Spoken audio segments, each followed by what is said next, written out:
semua perbuatan maksiat itu akan tiba puncak penyesalannya. Laum, sesuatu yang salah yang disesali. Lawam, beberapa kali menyesal. Lawamah, kumpulan dari puncak penyesalan. Pada hari kiamat akan terjadi puncak penyesalan manusia yang ketika melihat realitanya, kenapa saya dulu begini, kenapa saya melakukan perbuatan maksiat, kenapa saya ikuti ini. Maka di satu kata dalam surat Al-Qiyamah, la uqsimu biyaumil qiyamah, saya bersumpah satu saat di hari kiamat, wala uqsimu bil nafsil lawamah, dan saya bersumpah akan banyak orang menyesal pada saat itu dan menyesali dirinya, kenapa saya begini, kenapa saya begitu. Itulah yang pertama, fitrah manusia. Kalau dia pertama kali melakukan satu keburukan, maka teman-teman, mohon maaf, pasti akan ada dorongan dalam dirinya untuk menyesali apa yang dia kerjakan. Saya sampaikan pada Anda, jika Anda berada pada tahap yang pertama ini, maka bersyukurlah kepada Allah Subhanahu wa Ta'ala. Artinya Allah masih melindungi kita untuk kembali pada nilai-nilai kebaikan. Hanya suara hati Anda itu mau didengar atau tidak. Jadi kalau Anda hati-hati ya, Anda pertama berbuat salah dan ada penyesalan dalam diri, sampai mencela, ambil celahan itu, selesaikan, jangan diteruskan. Sebab nanti ketika Anda teruskan itu yang paling bahaya. Step selanjutnya, ingat baik-baik, step selanjutnya, ketika Anda diamkan itu, penyesalan cuma didiamkan, tidak mengambil jalan untuk kembali, ini yang paling bahaya. Maka setan akan muncul lagi dengan kalimat yang kedua, tanggung. Ini yang paling bahaya. Ini yang diambil oleh prinsip setan, tanggung basah, tanggung dilaknat oleh Allah, tanggung dicela. Dia nggak punya harapan kalau sudah merasa tanggung. Baik, ketika dipanggil sudah diklarifikasi, ya, Quran surah ke-7 ayat 11 sampai 13.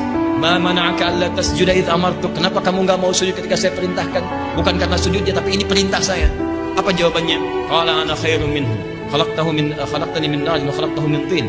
Kau ciptakan saya dari api, kau ciptakan dia dari tanah. Enggak level yang di atas, hormat sujud kepada yang di bawah saya. Baik, qala fakhruj minha. Kamu keluar dari sini. Allah cuma mengatakan kamu keluar dari sini, gak layak kamu punya sifat sombong berada di surga. Surga itu kebaikan, gak layak yang jelek masuk sini. Keluar kamu dari sini.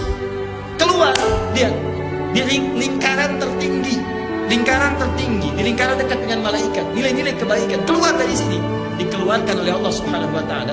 Perhatikan baik-baik, Allah mengatakan kalimat-kalimat yang lain. Belum mengatakan kalimat lain, belum mengatakan kamu dijamin neraka, belum mengatakan kamu dilaknat macam-macam. Kalau Anda kumpulkan keseluruhannya, Allah masih memberikan jalan bagi dia untuk kembali. Hanya persoalannya, dia berpikir tanggunglah, udah diusir, udah dianggap jelek nih, sekalian aja. Ya udah Allah, kalau memang saya dianggap seperti ini, berikan saya waktu untuk membuktikan bahwa saya lebih hebat dibanding dia. Tanggung dimarahin orang tua, sekalian aja jadi jelek sekalian, keluar. Tanggung dicap buruk di kantor, sekalian buruk aja, seakan-akan gak ada harapan untuk kembali.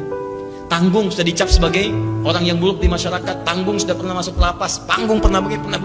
Padahal kalau Anda lihat dengan indahnya, Anda itu kan oleh Allah dengan jalan-jalan hukum manusia dibawa, kemudian diasingkan, disimpan di lapas untuk dididik jadi baik lagi, ya, diisolasi dari manusia supaya berpikir baik, ya, masya Allah, ada masjidnya, ada macam-macamnya, dibimbing, ada orang ustadz, ada orang yang lainnya, dan sebagai datang ngasih tahu, seakan-akan seperti pesantren.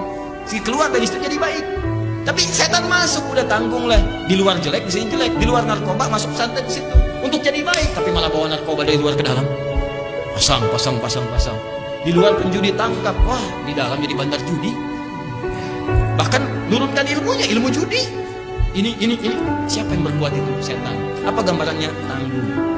Ya, pasti saya katakan pada Anda, dalam benak kita pasti akan pernah saya katakan, kalau ini penting itu bunyi itu. Dari 3 hari lalu tuh begitu. Ya, saya katakan pada Anda, setiap manusia pasti akan mengalami fase. Dah tanggunglah sekalian. Tanggung sekalian dalam suasana apapun Anda berada, di pekerjaan Anda, di pelajaran Anda, di komunikasi Anda, tanggunglah dan sekalian aja, terusin aja, tapi dalam arah yang tidak baik. Maka teman-teman sekalian, ini kalau Anda tidak respon kesalahan dalam diri Anda, kemudian mengambil jalan untuk menutup itu, saya belum bahas jalannya, mengambil jalan untuk menutup itu, kemudian kembali kepada track yang benar lagi, maka Anda akan masuk fase yang kedua, ini yang paling berbahaya. Nafsunya akan berubah. Dari yang tadinya mencela, tertutuplah kemudian suara-suara celahan itu, tutup, jadi perintah keburukan. Ini yang paling bahaya. Masih ingat tadi lawan dari nafsu apa? Lawan dari nafsu takwa. Lihat sini, ini 2 benda, ini takwa, ini nafsu. Pertama diikuti, ini disekat dengan angan-angan. kerjakan ini akan bagus, lupa dengan ini. Seruan-seruan ini tidak didengar. Dikerjakanlah yang keburukan ini. Begitu dikerjakan sekali keburukan, terjadi ini, menyesal kita. Awalnya ke masjid kan, pura-pura sholat, mau ikut sholat beneran sholat, tapi ketika mau kembali sedang gak ada uang, gak ada apa-apa, ngelihat misalnya alhamdulillah, handphone bagus, alhamdulillah, 2. Nah kemudian setelah dia berkata itu bagus handphone, angan-angan kalau kamu dapatkan itu kamu bisa beli dulu, jual dulu, terus minta maaf, cari waktu gini, angan-angan dulu asalnya. Baik, terdorong dia, diambillah handphone kawannya itu. Begitu diambil, kemudian dia belanjakan, muncul penyesalan. Salah saya, harusnya tidak begini, salah saya. Teman-teman, ketika kemudian ini tidak direspon suara ini mencela nih, gak bagus. Nafsunya juga begitu, nafsu lawamah, celak, sesali. Takwa mengingatkan, ini tidak direspon, suara yang tidak direspon, tapi yang diikuti yang lainnya lagi tuh kan. Makan sedikit enak kan, udahlah abaikan aja, besok cari yang lebih bagus lagi. Itu cuman handphone, sepatu banyak di luar, sendal banyak di luar, terus dapatkan lagi kan, gak ketahuan kan. Masya Allah, rumah Allah penuh rahmat, di antara rahmatnya handphone itu buat kamu, muncul semua diputar balikan. Apa yang terjadi ketika ini terus diikuti, maka bisikan yang ini akan semakin lemah. Gak ada lagi laung, gak ada penyesalan lagi. Yang ada itu yang terbalik. Kalau tidak mengerjakan nafsu yang buruk, maka seakan-akan tidak lengkap kehidupan. Maka bolehlah kemudian mencari, ini sudah mati suaranya, gak terdengar, tidak terdengar. Yang dominan yang ini, diperintahkan dia untuk terus mengerjakan keburukan. Itu yang paling berbahaya. Begitu keluar masjid, Masya Allah, melihat sendal, waduh, dipakai sama dia. Nafsunya berkata, itu bukan punya kamu, jangan pakai itu, punya kamu tuh yang lebih bagus lagi yang itu tuh. Ambil. Dia memang ke masjid gak pakai sendal Pak, cuman sudah visinya begitu. Dia ke masjid gak pakai sendal, udah pakai sendal orang, tapi nafsunya mengatakan jangan yang itu yang lebih bagus tuh, yang itu aja yang diambil. Ini sudah gak ada suara lagi yang ini. Maka yang kedua ini muncullah Quran surah ke-12 ayat 53, dikenal dengan nafsu ammarah. Wa ma ubarri'u nafsi innan nafsa la ammaratun bisu'. Illa ma rahima rabbi, itu di akhirnya. Ya, yang sunya dulu. Wa ma ubarri'u nafsi, aku enggak bisa membebaskan diriku bebas dari kesalahan. Aku bukan orang suci. Karena ada nilai nafsu dalam dirinya. Tapi kalau nafsu banyak diikuti, innan nafsa la ammaratun bisu'. Awas, hati-hati. Amirun yang memberikan perintah, ammarun yang terus-terusan ngasih perintah.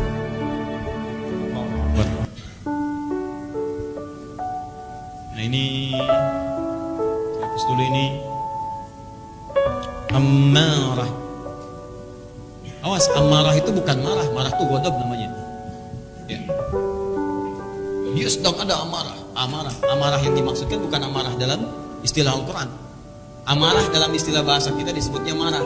Tapi kalau dalam bahasa Quran, ammaratun dari kata amirun, ini sigat tafdilnya, ya. Sigat tafdil itu superlatif bentuknya, yang sering, yang banyak. Asalnya dikata amirun. Amara ya'muru amran, ya, wa umuran. Amir yang sering yang memerintahkan. Memerintahkan. Amirun yang punya perintah. Amir, dia punya perintah, dia punya wewenang. Amirun yang memberikan perintah. Ammarun yang terus-terusan kasih perintah. Lihat baik-baik, bahasa Qurannya bukan amirun tapi ammaratun, tambah tak menunjuk pada sifat. Asalnya ammarun, tapi karena nafas sifatnya muannas, maka di sini mausufnya muannas, sifatnya muannas. Ammaratun, ada nafsu yang terus-terus memerintahkan, perintahkan lagi. Apa yang diperintahkan? Bisu, ada hal yang bisu. Ini. Jadi kalau suara hati sudah tidak didengar, hati-hati. Celaan sudah tidak didengar selama di dunia, maka terus akan berkumpullah perintah-perintah keburukan itu. Maka yang takwanya sudah tidak berfungsi, tertutup dia. Maka yang seperti ini, wah setan udah kerjaannya ringan tuh, tinggal tiup dikit, maksiat. Colek dikit, maksiat. Ini yang paling bahaya. Hati-hati, ini yang paling bahaya. Sampai nanti karena kebaikannya tidak berfungsi, maka organ-organ baiknya sudah mulai tidak peka lagi pada yang baik-baiknya. Contoh, telinga. Telinga itu bisa mendengar, tapi yang baik gak bisa dengar. Allahu Akbar, adzan baik, dia gak bisa dengar. Kedengaran memang, cuman ketika mendengar dia gak respon itu. Quran surah ke-6 ayat 25. Wa fi adhanihim waqra, di telinganya ada sumbatan. Tersumbat. Yang paling bahaya adalah ketika tersumbat, tapi dalam dirinya memerintahkan keburukan, masuk ke lisannya. Allahu Akbar, apaan nih suara berisik gini-gini. Itu paling bahaya. Ya. Allah masih sayang, lewat matanya diberi petunjuk. Orang sholat datang, Pak, mari Pak, sholat. Sholat. Emang sudah pasti surga? Masya Allah. Terus keluar lewat lisan dan sebagainya. Pada akhirnya apa? Udah, hatinya sudah tidak berfungsi, matanya sudah tidak bisa melihat kebaikan, kemudian pendengarannya pun sudah tidak jelas mendengar kemuliaan-kemuliaan. Khatamallahu ala qulubihim wa ala sam'ihim wa ala absarihim ghishawah. Itu yang paling bahaya. Kenapa semuanya tertutup? Kumpulannya nanti menyebabkan sifat-sifat yang buruk. Kalau masih hidup dia muslim, bisa jadi munafik. Siapa orang munafik itu? Hatinya ada penyakit di hatinya. Quran surah kedua ayat 10. Fi qulubihim maradun. Fi qulubihim. Nafas tempatnya di kolbu. Kolbu jamaknya qulub. Fi qulubihim maradun. Penuh dengan penyakit. Tuh penyakit yang tadi muncul. Buruk lagi. Itu yang paling bahaya. Ya. Jadi maksud saya, kalau ada orang-orang yang dorongan hatinya memerintahkan pada keburukan, pada awal-awal, ingat itu kerjaan setan. Kalau pernah Anda kerjakan sekali, ada penyesalan dalam diri Anda. Cepat respon itu. Tapi kalau Anda pernah kerjakan berkali-kali, itu yang paling bahaya. Pertanyaannya Ustaz, apakah orang yang kemudian terkena oleh nafsu amarah sehingga berbuat su banyak dikerjakan jadi sayyiat banyak. Ada yang merampok, ada yang begini, ada yang begitu, ada yang mabuk dan sebagainya. Mungkin nggak masih ada peluang dia untuk bisa kembali kepada Allah Subhanahu wa taala. Itu poinnya.